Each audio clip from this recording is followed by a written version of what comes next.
Sebagai saksi mahkota, keterangan istri Ferdy Sambo, Putri Chandrawati, tentu dinanti-nanti.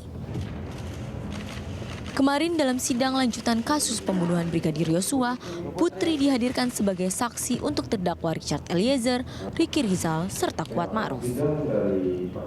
Dalam keterangannya, Putri bersikukuh mendapat kekerasan seksual dari Yosua. Keterangan ini ia sampaikan saat Ketua Majelis Hakim Wahyu Iman Santoso menyinggung pemakaman Yosua yang tetap dilakukan secara kedinasan. Ketua Majelis Hakim juga mempertanyakan pengakuan Putri itu meski kepolisian sudah menghentikan laporan terkait kekerasan seksual yang diajukan oleh Putri. Mohon maaf Yang Mulia, mohon izin. Yang terjadi adalah memang Yosua melakukan kekerasan seksual, pengancaman, dan juga penganiayaan dengan membanting saya 3 kali ke bawah. Itu yang memang benar-benar terjadi. Kalaupun Polri memberikan pemakaman seperti itu, saya juga tidak tahu. Mungkin ditanyakan kepada institusi Polri, kenapa bisa memberikan penghargaan kepada orang yang sudah melakukan perkosaan dan penganiayaan serta pengancaman kepada saya, Abu Bayangkari. Ketua Majelis Hakim juga mempertanyakan pengakuan Putri ini meski kepolisian sudah menghentikan laporan terkait kekerasan seksual yang diajukan oleh Putri. Pernyataan Putri ini senada dengan kesaksian sang suami Ferdy Sambo. Hal senada ini diungkap Sambo saat bersaksi untuk 3 terdakwa lain dalam kasus ini, yakni Richard, Ricky, dan juga Kuat pada pekan lalu.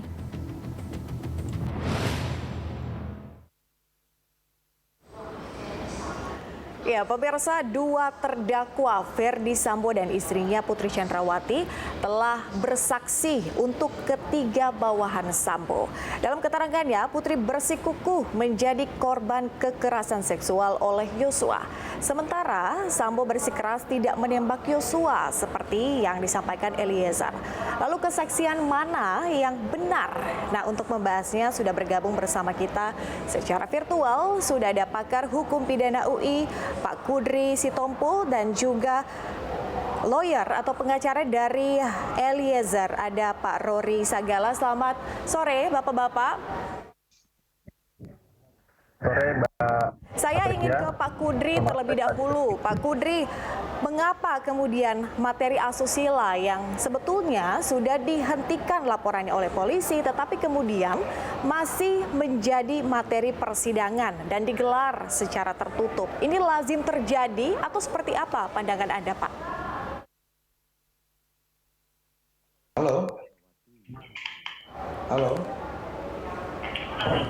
Baik, Pak Kudri. Baik, saya ke Pak Rory kalau begitu. Sepertinya masih mengalami gangguan teknis dengan Pak Kudri. Pak Rory, pertanyaan yang sama. Ini adalah materi asusila yang kemudian sudah dihentikan laporannya oleh polisi. Tapi kemudian ini masih menjadi materi persidangan dan digelar secara tertutup. Pandangan dari kuasa hukum Eliezer ini seperti apa? Jadi statusnya ya. Jadi memang soal materi kekerasan itu betul ada di BAP Ibu PC.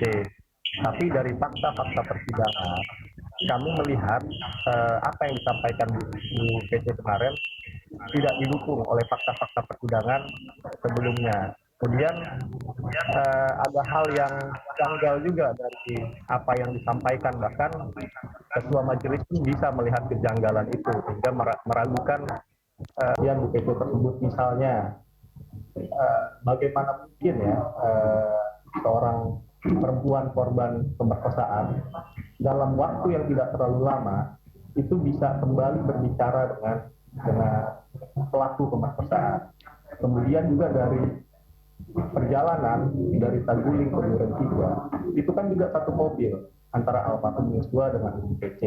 Itu kan jadi pertanyaan juga, apakah mungkin seorang perempuan yang menjadi korban pemerkosaan kemudian bisa secepat itu untuk bisa bersama-sama lagi dengan pelaku pemerkosaan? Itu yang menurut kami janggal, seperti itu Mbak.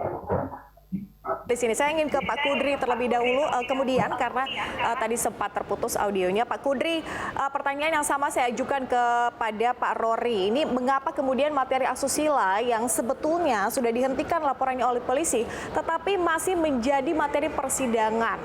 Kemudian persidangannya digelar secara tertutup. Ini lazim terjadi, Pak Kudri, atau seperti apa? Ada pandangan lain dari Anda? Dan juga penganiayaan dengan membanting saya itu yang memang benar-benar terjadi.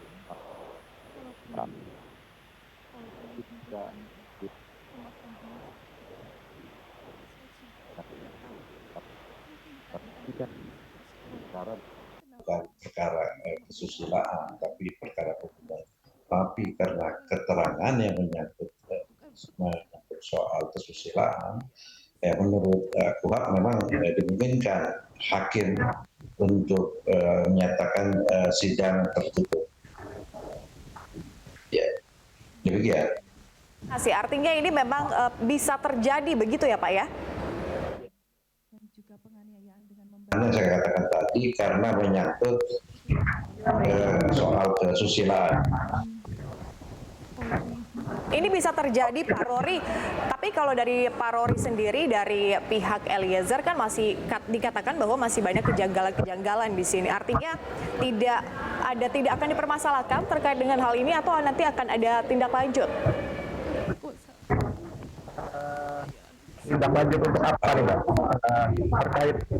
Terkait keterangan yang disampaikan PC, ya kita kembalikan aja, terserah kalau memang pihak Ibu PC tetap bersikukuh bahwa pelecehan itu terjadi.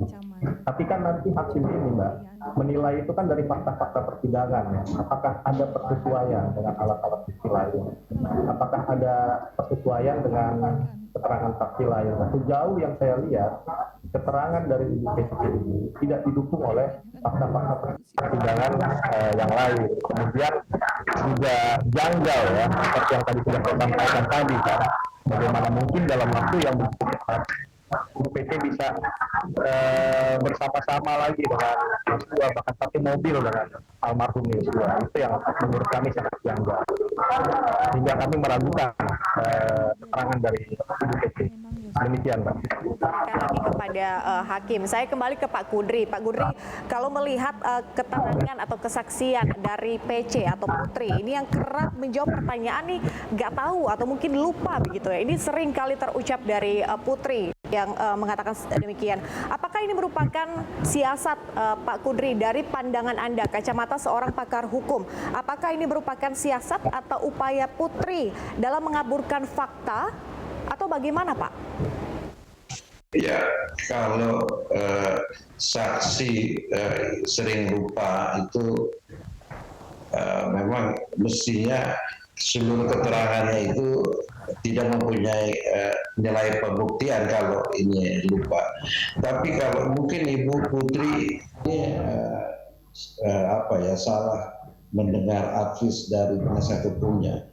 Mungkin penasihat hukumnya bilang kalau Putri sebagai terdakwa dia bisa bilang lupa, berbohong atau dia tidak jawab boleh. Tapi ini dalam posisi ini dia bukan sebagai terdakwa, sebagai saksi. Nah, kalau misalnya banyak berbohong, ya saya kira sih hakim harus tegas, memang betul harus dikenakan bahwa memberikan keterangan palsu, gitu. Karena agak kurang dapat bisa diterima dengan akal sehat. Di satu sisi Ibu PC itu kok dengan bisa menjelaskan secara detail dengan menceritakan kejadian-kejadian itu sangat detail. Tetapi dalam yang saat bersama kalau ditanya hal yang lain dengan lupa. Jadi saya kira dalam hal ini hakim ini harus tegas untuk memerintahkan jaksa bahwa Ibu PC sebagai kedudukannya sebagai saksi dia dikenakan untuk diperiksa pelanggaran atau memberikan keterangan palsu di muka pengadilan. Jadi saya kira ini hakim harus ada ketegasan untuk jalan sidang ini dalam hal ini berjalan lancar. Baik, Pak Kudri, saya ulangi. Ya. Apakah berarti kalau jawaban dari Putri Chandrawati kemudian hanya mengatakan tidak tahu atau mungkin lupa, berulang-ulang kali dikatakan seperti demikian, artinya ini bisa disebutkan bahwa PC ini kurang kooperatif, Pak Kudri? Ya, bukan hanya kurang kooperatif, saya kira memasuki wilayah Ibu PC ini memberikan keterangan palsu. Jadi bukan hanya tidak kooperatif, karena kalau tidak kooperatif itu ditujukan kepada terdakwa. Kalau saksi kan tidak ada kooperatif. Jadi kalau misalnya saksi itu tidak memberikan keterangan benar, dia kenakan saja pasal memberikan keterangan palsu. Baik, artinya bisa saja disebutkan bahwa itu memberikan keterangan palsu. Saya kembali lagi ke Pak Rory. Pak Rory, kalau dari pandangan kuasa hukum Eliezer, melihat Bu Putri yang kemudian setiap kali ditanya, kebanyakan jawabannya adalah tidak tahu atau mungkin lupa gitu ya. Dari kuasa hukum Eliezer melihat hal ini seperti apa? Kami memang dari awal meragukan Mbak ya keterangan dari Bu PC ini. Karena banyak hal-hal yang dia bilang lupa, dia bilang tidak ingat gitu ya. Bahkan ketika di TKP di Duren 3, dia itu keluar dari dalam kamar bersama ketika ditanya oleh majelis apakah melihat jenazah dari korban, dia bilang tidak melihat. Nah itu bagi kami tidak masuk akal dan kami sangat meragukan keterangan yang diberikan PC. Jadi memang apa yang disampaikan oleh Ibu PC kemarin itu saya rasa nanti akan banyak hal yang layak untuk disampaikan oleh majelis hakim dan tidak layak ya untuk dijadikan alat bukti seperti itu. Tapi Pak Rory, di awal sebetulnya apakah Eliezer sebetulnya tahu adanya dugaan kekerasan seksual yang dituduhkan Putri? Ya, begini Mbak. Jadi dari sidang yang pertama, ya, sidang ketika itu menghadirkan keluarga korban, di hadapan persidangan, klien kami itu menyampaikan secara langsung bahwa dia bilang begini, saya tidak percaya bahwa Bang Yos melakukan perbuatan kekeji itu. Nah itu dia udah sampaikan ketika masih awal-awal persidangan, ketika persidangan waktu itu menghadirkan keluarga dari almarhum Yosua. Jadi klien kami tidak percaya hal tersebut karena memang dia tidak melihat tentang hal itu. Kemudian di persidangan juga kan kita lihat sendiri ya, tidak ada fakta-fakta persidangan yang mendukung tentang terjadinya pelecehan seksual itu. Demikian Mbak. Baik, saya kembali lagi kepada Pak Kudri. Pak Kudri, dalam kesaksiannya Sambo kemudian membantah menembak Yosua. Nah, sementara saksi Eliezer menegaskan bahwa Sambo menembak Yosua. Ini kan artinya ada tanggapan yang berbeda di sini, keterangan yang berbeda. Artinya mana yang bisa diyakini dan juga dipercaya kebenarannya oleh hakim?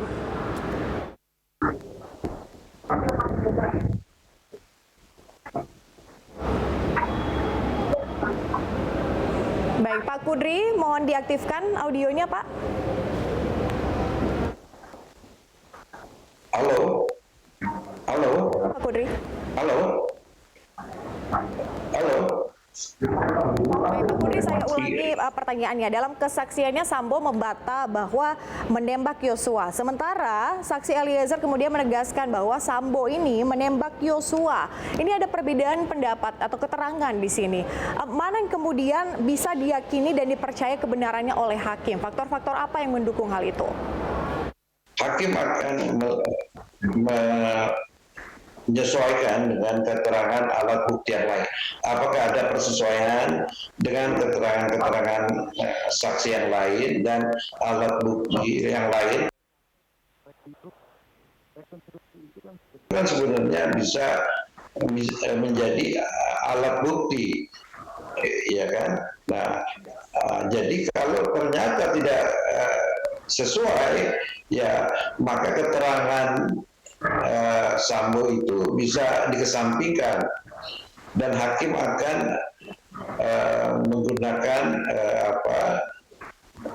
kekuatan pembuktian alat bukti yang lain atau saksi yang lain gitu. Kalau saksi yang lain itu ada persesuaian dengan alat bukti yang lain gitu. Jadi hakim akan tidak mempertimbangkan keterangannya Sambo. Baik, artinya harus disesuaikan juga dengan alat bukti, kemudian juga disatukan dengan keterangan-keterangan yang ada. Terima kasih Pak Kudri dan juga Pak Rory sudah bergabung bersama dengan kami dalam Berita Satu Sore. Kita berjumpa di lain kesempatan. Salam sehat Bapak-Bapak.